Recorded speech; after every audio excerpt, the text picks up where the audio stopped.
ಸಿಹಿನಲ್ಲಿ ಈಗ ನೋಡಿ ಎಕ್ಸಾಂಪಲ್ಗೆ running race ಬಿಡುವಾಗ ಹುಡುಗರಿಗೆ ಸ್ಕೂಲಲ್ಲಿ ಸುಸ್ತಾಗಿ ಬಂದಿರ್ತಾರೆ, 500 ಮೀಟ್ರ್ 1000 ಮೀಟ್ರ್ 100 ಮೀಟ್ರ್ ಓಡಿಸಿ ಸುಸ್ತಾದಾಗ ಏನು ಮಾಡ್ತಾರೆ, ಗ್ಲೂಕೋಸ್ ಬಾಯಲ್ಲಿ ಹಾಕ್ತಾರೆ, ಬೇಗನೆ ಎನರ್ಜಿ ಬಂದ್ಬಿಡ್ತದೆ. ಅದು ಅಲ್ಲಿಗೆ ಏನಾಯಿತು, ಗ್ಲೂಕೋಸ್ ಅಂಶ ಶಕ್ತಿ ಅಂತಲಲ್ವಾ, ಶಕ್ತಿ. ಪೀರಿಯಡ್ ಆದಾಗ ಸ್ವೀಟ್ ತಿನ್ನು ಅಂದರೆ ಸುಸ್ತಾಗತ್ತೆ, ನಿನಗೆ ಬ್ಲೀಡಿಂಗ್ ಆಚೆ ಹೋಗ್ತಿದೆ, ತಲೆ ಸುತ್ತದಿದ್ದು ಬರ್ತದೆ, ಅದಕ್ಕೆ ಸಕ್ಕರೆ ಬಾಯಲ್ಲಿ ಹಾಕು ಅಂತ ಹೇಳ್ತಾರೆ. ಸಕ್ಕರೆ ಗ್ಲೂಕೋಸ್ ಪುಡಿ ಬಂದು ಬೂರಾ ಸಕ್ಕರೆ ಮಿಕ್ಸ್ ಆಗಿರುತ್ತೆ. ಸಕ್ಕರೆ ಮೇಲಿನ ನೊರೆ ತಳ್ಳಿ ಬೂರಾ ಸಕ್ಕರೆಯನ್ನು ತಯಾರು ಮಾಡ್ತಾರೆ, 400 ರೂಪಾಯಿ kg ಮಾರ್ತಾರೆ. ಇದು ಗ್ಲೂಕೋಸ್ ಪೌಡ್ರ್ ಒಳಗಡೆ ಇರ್ತಕ್ಕಂಥ ಅಂಶ. ಅದು ಫಾಸ್ಟಾಗಿ ಎನರ್ಜಿ ಕೊಡ್ತದೆ. ಸಕ್ಕರೆ ತಿನ್ನೋ ಅನ್ನೋ ಉದ್ದೇಶ ಇಷ್ಟೇ ನನ್ನ ಅನುಭವದ ಪ್ರಕಾರ. ಇನ್ನೂ ದೊಡ್ಡದಾಗಿ ತಿಳ್ಕೊಂಡಿರ್ತಕ್ಕಂಥ ಅವ್ರ ಅನುಭವಸ್ಥರು ಅವ್ರು ಏನಕ್ಕೋಸ್ಕರ ಹೇಳ್ತಾರೋ ನನಗೆ ಗೊತ್ತಿರೋದಿದೆ, ಎನರ್ಜಿ ಇರಲಿ. ಬ್ಲೀಡಿಂಗ್ ಟೈಮಲ್ಲಿ ತಲೆ ಸುತ್ತು ಬರುತ್ತೆ, ಬ್ಲೀಡಿಂಗು ಹೊರಗಡೆ ಹೋಗ್ತಿರ್ತೈತೆ, ಸುಸ್ತಾಗುತ್ತೆ, ಎನರ್ಜಿ ಇರೋದಿಲ್ಲ, ಎನರ್ಜಿಯಾಗಿರು ಅನ್ನೋದಕ್ಕೆ ಸಿಹಿ ತಿನ್ನು ಅಂತ ಹೇಳ್ತಾರೆ.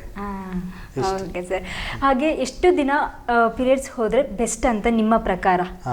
ಅಮ್ಮ ಕರೆಕ್ಟಾಗಿ ಆರೋಗ್ಯವಂತ ಹೆಣ್ಣು ಮಗಳಿಗೆ 4 ದಿವಸ, 4ನೇ ದಿವಸ ನಿಲ್ಲಿಸಿ 5ನೇ ದಿವಸ 1 ಬುಟ್ಟು 2 ಬುಟ್ಟು ಕಾಣಿಸ್ಕೊಳ್ಳುತ್ತೆ, ಅದು ಲೆಕ್ಕ ಇಲ್ಲ. 5ನೇ ದಿವಸ ಜಾಸ್ತಿ ಹೋಗಬಾರ್ದು. ಕೆಲವೊಬ್ಬರಿಗೆ 7 ದಿನಗಟ್ಲೆ ಹೋಗುತ್ತೆ ಅಲ್ಲ, ತಪ್ಪಮ್ಮ. ಅದು ಜಾಸ್ತಿ ಹೋದ್ರೆ ಏನಾದ್ರು ಪ್ರಾಬ್ಲಮ್ ಆಗುತ್ತೆ? ಹೌದು, ಗರ್ಭಕೋಶದಲ್ಲಿ ಸಮಸ್ಯೆಗಳು ಉದ್ಭವ ಆಗ್ತಿದೆ ಅಂತ ಮುನ್ಸೂಚನೆ. ನಿನ್ನ ಗರ್ಭಕೋಶದಲ್ಲಿ ಏನಾದರೂ ಸಮಸ್ಯೆ ಇದೆ ಅಂದರೆ ಅದು ಬ್ಲೀಡಿಂಗಲ್ಲೇ ನಿಂಗೆ ಗೊತ್ತಾಗುತ್ತೆ. ಬ್ಲೀಡಿಂಗ್ ಆಗುವಂಥ ಕಲರು,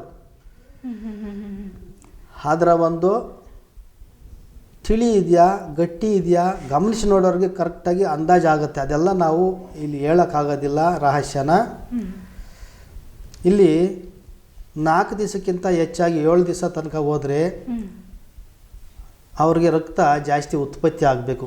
ರಕ್ತ ಉತ್ಪತ್ತಿ ಆಗುವಂಥ ಆಹಾರಗಳು ತಗೋಬೇಕು. ಅವರು ಅದನ್ನು ಮುನ್ನೆಚ್ಚರಿಕೆಯಾಗಿ ತಗೋಬೇಕು. 7 ದಿವಸ ನನಗೆ ಬ್ಲೀಡಿಂಗ್ ಆಗ್ತಿದೆ, ನನಗೆ ಬ್ಲಡ್ಡು ಹೆಚ್ಚಾಗಿ ಹೊರಗಡೆ ಹೋಗ್ತಿದೆ, ಬ್ಲಡ್ ಉತ್ಪನ್ನಗಳನ್ನು ನಾವು ತಗೋಬೇಕು ಅಂತ ಅವರು ತಿಳ್ಕೋಬೇಕು. ಕೆಲವೊಬ್ರು ಹೇಳ್ತಾರೆ ಅವರು ದಪ್ಪ ಇರೋದಕ್ಕೆ 7 ದಿನಗಟ್ಟಲೆ ಹೋಗ್ತಾ ಇದೆ ಅಂತ ಹೇಳ್ತಾರೆ. ಅವ್ರು ದಪ್ಪ ಇದ್ದಾರೆ, ಅವ್ರ ಬಾಡಿಲಿ ಬ್ಲಡ್ ಇದೆ, ಅದಕ್ಕೆ 7 ದಿನಗಟ್ಟಲೆ ಅದು ಹೋಗ್ತಾ ಇದೆ ಅಂತ ಹೇಳ್ತಾರೆ. ಹೋಗ್ಲಿ ಬಿಡು, ಏನೂ ಆಗಲ್ಲ ಅಂತ ಹೇಳಿ.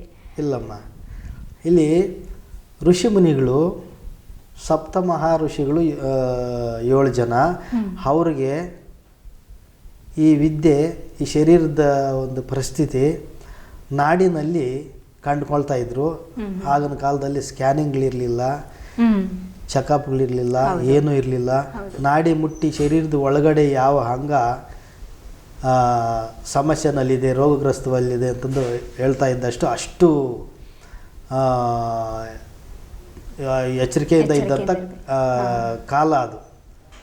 ಇಲ್ಲೇನಾಗುತ್ತೆ, ಕಲಿಯೋದಕ್ಕೆ ಕಷ್ಟ ಆಗ್ತಿದೆ ಮನುಷ್ಯನಿಗೆ, ಅಷ್ಟು ಪೇಷನ್ಸ್ ಇಲ್ಲ. ಇಲ್ಲಿ ಸದ್ಯಕ್ಕೆ ಮಿಷನರಿ ಬಂದಿದ್ದಾವೆ, ಈಗ ಚೆಕಪ್ಗಳು ಬಂದಿದ್ದಾವೆ. ಇಲ್ಲೇನಾಗುತ್ತೆ, ಶರೀರ ದಪ್ಪ ಇದ್ದರೆ ನಿನಗೆ ರಕ್ತ ಜಾಸ್ತಿ ಇದೆ ಅಂತ ಉದ್ದೇಶನಾ? ತಪ್ಪು ಕಲ್ಪನೆ ಅದು. ಶರೀರ ದಪ್ಪ ಇದ್ದರೆ ಜಾಸ್ತಿ ಬ್ಲೀಡಿಂಗ್ ಹೋಗ್ತಿದೆ, ಭಯ ಪಡಬೇಡ, ಅದು ತಪ್ಪು. ಹೇಳ್ತಾರೆ, ನೀನು ಹೇಳ್ತಿರೋದು ಕರೆಕ್ಟಮ್ಮ, ನೀನು ಹೇಳ್ತಿರೋದು ಕರೆಕ್ಟು. ದಪ್ಪ ಇರೋರಿಗೆ ಜಾಸ್ತಿ ಇರುತ್ತೆ ರಕ್ತ ಅಂತ. ಶರೀರ ದಪ್ಪ ಇರೋರಿಗೆ ಗಾಳಿ ಇರುತ್ತೆ, ವಾತ ಪಿತ್ತ ಕಫ, ಇಲ್ಲಿ ತ್ರಿದೋಷಗಳಿರ್ತದೆ. ವಾತ ಪಿತ್ತ ಕಫ, ವಾತ ಯಾರಿಗೆ ಜಾಸ್ತಿ ಇದೆಯೋ ಅವ್ರು ದಪ್ಪ ಇರ್ತಾರೆ, ಅಲ್ಲಿರೋದು ಗಾಳಿ ಅಂತ ತಿಳ್ಕೊಬೇಕು. ಆ ಥರ. Okay sir. ಹಾಗೆ ಒಂದಿಷ್ಟು ಜನ ತುಂಬ ಬೇಗ ಮುಟ್ಟಾಗ್ತಾರೆ, ಒಂದಿಷ್ಟು ಜನ ತುಂಬ ಲೇಟಾಗಿ ಮುಟ್ಟಾಗ್ತಾರೆ. ಹಾಗೆ ಮೆಚ್ಯೂರ್ ಆಗೋದು ಆಗಲಿ, ಇಷ್ಟು ವಯಸ್ಸಿಗೆ ಅಂತ ಇರುತ್ತಲ್ಲ, ಎಷ್ಟೇ ವಯಸ್ಸಿಗೆ ನಾವು ಮೆಚ್ಯೂರ್ ಆದರೆ ಬೆಸ್ಟ್ ಅಂತ ಇದು ಮಾಡ್ತೀರಾ? ಅಮ್ಮ, ಈಗ ನಿಗದಿ ಇಲ್ಲ, ಮೆಚ್ಯೂರ್ ಆಗೋದು ಸಮಯ ನಿಗದಿ ಇಲ್ಲ. ಹೌದು. ಯೂರಿಯಾ ಕಾಂಪ್ಲೆಕ್ಸ್ ಊಟ 7 ವರ್ಷಕ್ಕೆ ಸ್ಟಾರ್ಟು, 8 ವರ್ಷಕ್ಕೆ ಸ್ಟಾರ್ಟು. ಸಮಯ ನಿಗದಿ ತಪ್ಪೋಗಿದೆ.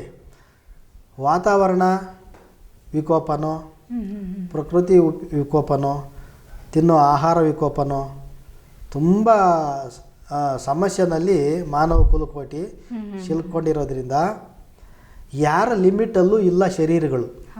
ಯಾವ ಡಾಕ್ಟ್ರುಗಳು, ಯಾವ ಸೈಂಟಿಸ್ಟ್ಗಳ ಕೈಯಲ್ಲೂ ಯಾರ ಲಿಮಿಟಲ್ಲೂ ಇಲ್ಲ, ಲಿಮಿಟ್ ದಾಟಿ ಹೋಗ್ತಿದೆ. ಶರೀರ ಸ್ಥಿತಿಗಳು ಲಿಮಿಟ್ ದಾಟಿ ಹೋಗೋದ್ರಿಂದ ಎಷ್ಟು ಆದರೆ ಅಷ್ಟು ಎಚ್ಚರ ಪಡೋದು ಒಳ್ಳೆಯದು. ಒಂದು ಕಾಲದಲ್ಲಿ 14 ವರ್ಷಕ್ಕೆ ಮೆಚ್ಯೂರಿಟಿ, 16, 15, 12, 13 ಈ ಥರ ಇದ್ದಿದ್ದು ಈಗ 7 ವರ್ಷಕ್ಕೆ ಮೆಚ್ಯೂರಿಟಿ ಆಗೋದು ನಮ್ಮ ಕಿವಿಗೆ ಬೀಳ್ತಿದೆ. ಹೀಗಾಗಿ ಆ ಶರೀರದ ಸ್ಟ್ರಾಂಗ್ನೆಸ್ ಕಡಿಮೆ ಇದೆ ಅನ್ನೋ ರೀತಿಯಲ್ಲಿ ಬೇಗ ಆಗ್ತಿದ್ದಾರೆ. ಇದು ಶರೀರದ ಸ್ಥಿತಿ, ಅದನ್ನು ನಾವು ಲೆಕ್ಕ ಕಟ್ಕೊಳ್ಳೋಕ್ಕಾಗಲ್ಲ, ಆಗೋಗಿದೆ. ಅದನ್ನು ನಾವು ಮುಂದೂಡೋಕ್ಕಾಗಲ್ಲ, ಆಗೋಗಿದೆ. ಅಲ್ಲಿಂದ ಸ್ಟಾರ್ಟು ಏನಾಗಿದೆ ಈಗ ಕಾನೂನು ಏನಕ್ಕೆ ಮಾಡಿದ್ದಾರೆ, ಇದೆಲ್ಲ ಪರಿಶೋಧನೆ ಮಾಡಿ 18 ವರ್ಷಕ್ಕೆ ಲಗ್ನ ಮಾಡಬೇಕು ಅಂತ. ಮೊದಲ ಕಾಲದಲ್ಲಿ ಏನಿತ್ತು, ಆಗಿದ್ದಾರೆ ಮಾಡಿ, ಹೆಣ್ಣಾಗಿದ್ದಾಳೆ ಮದುವೆ ಮಾಡಿ. ಈಗ 7 ವರ್ಷಕ್ಕೆ ಆಗ್ತಿದ್ದಾರೆ, ಮದುವೆ ಮಾಡೋಕ್ಕಾಗತ್ತಾ? ಹಾಗಲ್ಲ, ಅವ್ರ ಏಜ್ 18 ವರ್ಷ ಬೇಕು, ಅದಕ್ಕೆ ಕಾನೂನು ಮಾಡಿದ್ದಾರೆ. ಅತಿ ಬೇಗ ಆಗ್ತಿರೋದಕ್ಕೇನೆ ಸಣ್ಣ ಸಣ್ಣ ಮಕ್ಕಳೇ ಶರೀರದ ಸ್ಥಿತಿಗಳು ಚೇಂಜ್ ಆಗಿ ತಿನ್ನೋ ಆಹಾರದ ವ್ಯತ್ಯಾಸಗಳಾಗಿ ಆಗ್ತಿರೋದ್ರಿಂದನೇ 18 ವರ್ಷ ಫಿಕ್ಸ್ ಮಾಡಿದ್ದಾರೆ. ಮೊದಲು ಆ ಥರ ಫಿಕ್ಸ್ ಏನಿಲ್ಲ. ಹೆಂಗೂ ಆಗೋದೇ 14 ವರ್ಷದ ಮೇಲೆ, 13, 14 ವರ್ಷ, 15 ವರ್ಷದ ಮೇಲೆ ಆಗ್ತಿತ್ತು. ಶರೀರ ಗಟ್ಟಿಮುಟ್ಟಿ ಇತ್ತು, ತಿನ್ನೋ ಆಹಾರದಲ್ಲಿ ದಮ್ಮಿತ್ತು. ಈಗ ಬದಲಾವಣೆ ಆಗಿರೋದು ಕಾನೂನು ಮಾಡಿದ್ದಾರೆ. ಅದು ಈಗ ಕೆಲವು ಹೆಣ್ಮಕ್ಳುಗಳು 1 ತಿಂಗಳಿಗೆ 2 ಬಾರಿ ಆಗ್ತಾರೆ. ಸೊ ಅದರಿಂದ ಏನಾದ್ರು ಸಮಸ್ಯೆ ಇದೆಯಾ? ಹೌದಮ್ಮ, ಅದು ತೀರಾ ಸಮಸ್ಯೆ. ಈಗ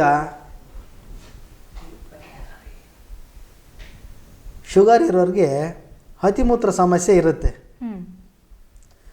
ಅತಿಮೂತ್ರ ಸಮಸ್ಯೆ ಇರುತ್ತೆ. ಒಂದು ರಾತ್ರಿಗೆ 4 ಸಾರಿ 5 ಸಾರಿ ರೀಸಸ್ ಹೋಗಬೇಕು ಅಂತ ಬರ್ತಾರೆ ನಮ್ಮ ಹತ್ರ. ಆ ರೋಗದ ಲಕ್ಷಣ ಅದು.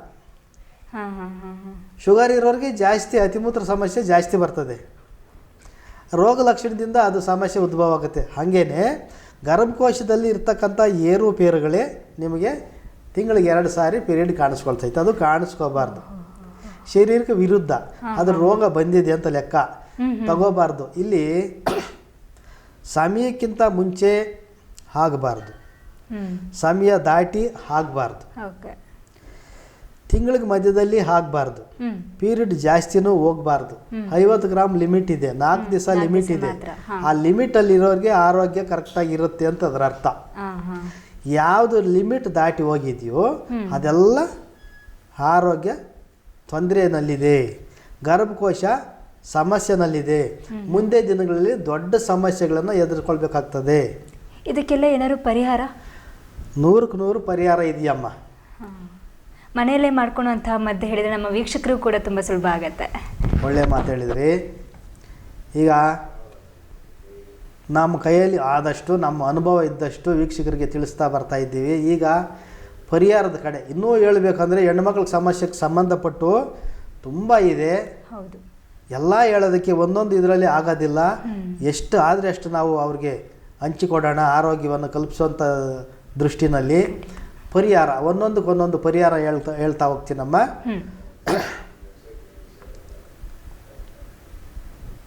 ಸಮಯಕ್ಕೆ ಮುಂಚೆ ಹೊರಗಡೆ ಆಗುವಂಥವರು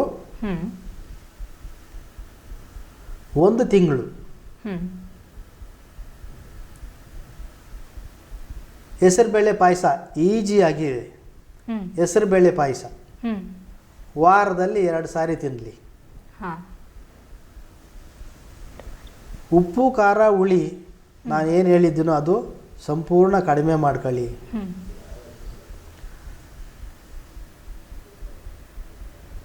ಇಲ್ಲಿ ಎಲ್ಲರಿಗೂ ಸಿಗುವಂಥದ್ದು ದಂಟಿನ ಸೊಪ್ಪು. ದಂಟಿನ ಸೊಪ್ಪು ಬುಡದಲ್ಲಿ ಬೇರು ಕೆಂಪು ಬಣ್ಣ ಇರುತ್ತೆ. ಕೊನೆ ಬೇರು ತೆಗೆದು ಕೆಂಪು ಬಣ್ಣವನ್ನು ಕತ್ತರಿಸಿ ಬಿಸಾಕದೆ ಆ ಕೆಂಪು ಅಂಶ ಇದೆಯಲ್ಲ, ಆ ಕೆಂಪು ಅಂಶವನ್ನು ಉಳಿಸ್ಕೊಂಡು ಕೊನೆ ಬೇರು ಕಟ್ ಮಾಡಿ ಚೆನ್ನಾಗಿ ತೊಳೆದು ಸೊಪ್ಪಿನ ಜೊತೆ ಆ ಕೆಂಪು ಬುಡವನ್ನು ಸಾರಲ್ಲಿ ಹಾಕೊಂಡು ಊಟ ಮಾಡಬೇಕು. ಸೊ ಇದರಿಂದ ಅವೆಲ್ಲ ಕಮ್ಮಿ ಆಗುತ್ತೆ. ಶರೀರಕ್ಕೆ ಸಿಗಬೇಕಾದಂಥ ಪೋಷಕಾಂಶಗಳು ಕರೆಕ್ಟಾಗಿ ಸಿಗುತ್ತೆ. ಇದು ಮನೆಯಲ್ಲೇ ಮಾಡ್ಕೊಳ್ಳೋಕೆ ಸಾಧ್ಯವಾಗಿರ್ತಕ್ಕಂಥದ್ದು ಹೇಳ್ತಿದ್ದೀನಿ. ಇಂಥ ಸಿಂಪಲ್ಲಲ್ಲಿ ಫಸ್ಟ್ ಸ್ಟಾರ್ಟಿಂಗ್ ಸ್ಟೇಜಲ್ಲೇ ಇಂಥದ್ದೆಲ್ಲ ವರ್ಕ್ ಆಗುತ್ತೆ. ಸಮಸ್ಯೆ ದೊಡ್ಡದಾದ್ಮೇಲೆ ಇಂಥ ಸಿಂಪಲ್ ರೆಮಿಡಿಗಳಲ್ಲಿ ಆಗಲ್ಲ. ಹೌದು. ಆಮೇಲೆ ಇನ್ನೊಂದು ಮೆಂತ್ಯ ನೆನೆಸಿ, ಹಾಂ 1 ಚಮಚ ಮೆಂತ್ಯ ನೆನೆಸಿ, ಹಾಂ ಹಾಲೊಟ್ಟಿಗೆ 1 ಚಮಚ ರಾತ್ರಿ ನೆನೆಸಿಟ್ಟು ಹಾಲೊಟ್ಟಿಗೆ ಬೆಳಗ್ಗೆ ಕುಡಿದ್ರೆ ಈ ಸಮಸ್ಯೆ ಕಡಿಮೆ ಆಗುತ್ತೆ. ಅಂದರೆ ನೆನೆಸಿರೋದನ್ನ ಹಾಗೆ ಒಟ್ಟಿಗೆ